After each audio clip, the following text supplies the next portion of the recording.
Namaskar. Welcome to Camp Shiksha. This particular question is from JEE Advance 2021 paper. देखें जरा, आसान question है, बहुत आसान क्वेश्चन है। अगर आपको थोड़ा-सा फ़ॉर्मूला पता है, थोड़ा-सा कॉन्सेप्ट आपके क्लियर है, कैलकुलेशन थोड़ा-सा लगेगा और ये आसान क्वेश्चन है लेकिन।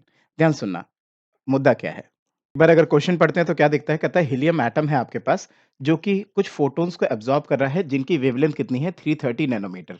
ये लिखा हुआ है। कह रहा है change in velocity delta we आपको बताना of helium atom after the absorption is कितना? अच्छा, ठीक है, सेंटीमीटर पर सेकंड में आपके पास आपको बताना है कि हीलियम एटम का यू कैन से कितना ज़्यादा कितना चेंज आया वेलोसिटी में। ओके, ठीक है। और आपसे कह रहा है अज़्यूम करना momentum is conserved when photon is absorbed. ठीक है, ओके। अगला प्लैंक्स कांस्टेंट का वैल्यू दे रखा है, एवोगैड्रो नंबर का वैल्यू दे रखा है, मोलर मास दे रखा है। आपको सिंपली बस अपना फ़ॉर्मूला लगाना और आंसर निकालना है। तो देखना जब आपके पास होता था डी ब्रोगली वाला फ़ॉर्मूला जो होता था, lambda is equals to H upon M V. फिलहाल यहाँ पे वेलोसिटी जो है, वेलोसिटी वी की बात नहीं कर रहा है, डेल्टा वी की बात कर रहा है। तो मैं आपका एम इंटू डेल्टा वी लिख सकता हूँ इसको। ठीक है, ऐसे भी चलेगा। अच्छा ठीक है, इसके हिसाब से अगर वैल्यू सब्स्टिट्यूट कर दूँ, तो देखो सारी वैल्यू सब्स्टिट्यूट करके बड़े आसानी से आंसर आ जाएगा।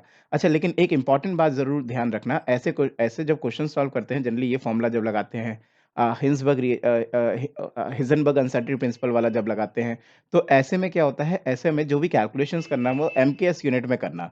मतलब मीटर्स में, केजी में, सेकंड्स में। तो यहाँ पे जो ये आपको दे रखा है ना 4 ग्राम पर मोल, वो एक हाइड्रोजन एटम क्योंकि मेरे को एक हाइड्रोजन एटम पे सारी कैलकुलेशन करनी है। मेरे को एक हाइड्रोजन एटम का मास निकालना पड़ेगा।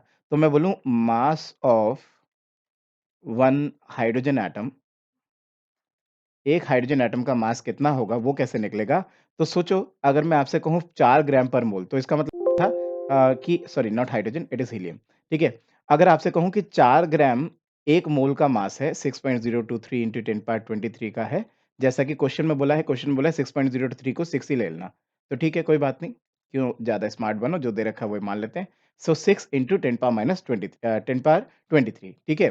तो 4 ग्राम इतने एटम्स के लिए है। तो अगर एक एटम के लिए मैं पूछूँ आपसे कि कितना ग्राम होगा, तो that will come out to be कितना? That will come out to be 4/6 into 10 power 23 इतना ग्राम्स। बट मैंने बोला कि अपनी कैलकुलेशंस को केजी में करना, ठीक है? तो केजी में कन्वर्ट करने के लिए इसको क्या कर दूँ? केजी में कन्वर्ट करने के लिए इसको इंटू 10 पावर माइनस 3 भी कर दूँ। तो ये तो आपके पास आ गया मास, किसका? एक हीलियम एटम का। तो एम की जगह पे तो ये सब्स्टिट्यूट कर देंगे। एच आपको क्वेश्चन में दे ही रखा है और लैम्ब्डा नैनोमीटर में दे रखा है, उसको मीटर में कन्वर्ट करके सब्स्टिट्यूट कर दूँगा।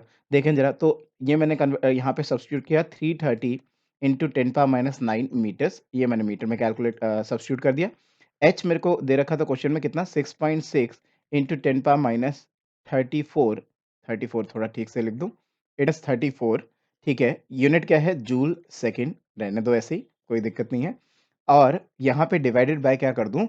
एक हीलियम एटम का मास जो कि कितना है 4 इंटू 10 पावर माइनस 3 ठीक है, डिवाइडेड बाय 6 इंटू 10 पावर 23 अच्छा ये मैंने गलत लिख रखा है, दिस शुड बी केजी ठीक है? तो ये ग्राम नहीं होगा, ये केजी में होगा। ये जो हमने वेट निकाला ना, ये केजी में। तो इतना केजी, ठीक है जी, इसको केजी में सब्स्टिट्यूट कर दिया, ओके। उसके बाद डेल्टा वी मेरे को यहाँ से कैलकुलेट करना है, तो बस थोड़ा-सा मेहनत करना, ये मेहनत आप अपने आप करो थोड़ी-सी, इसको सॉल्व करो, सॉल्व करने से यहाँ से डेल्टा वी आएगा। वो डेल्टा वी सॉल्व करने पे कितना आ रहा था? वो आ रहा था 0.3 मीटर पर सेकंड, ठीक है? तो क्योंकि मैंने एमकेएस यूनिट में कैलकुलेशन किया ना इसलिए मीटर्स में आ रहा है। बट फाइनली वो आंसर किसमें सेंटीमीटर में चाह रहा था, तो डेल्टा वी सेंटीमीटर में कैलकुलेट कर देना, सेंटीमीटर मतलब कन्वर्ट कर देना, तो this will come out to be 100 से मल्टीप्लाई कर दो, this will come out to be 30 centimetre per second. तो answer for this question must be कितना? 30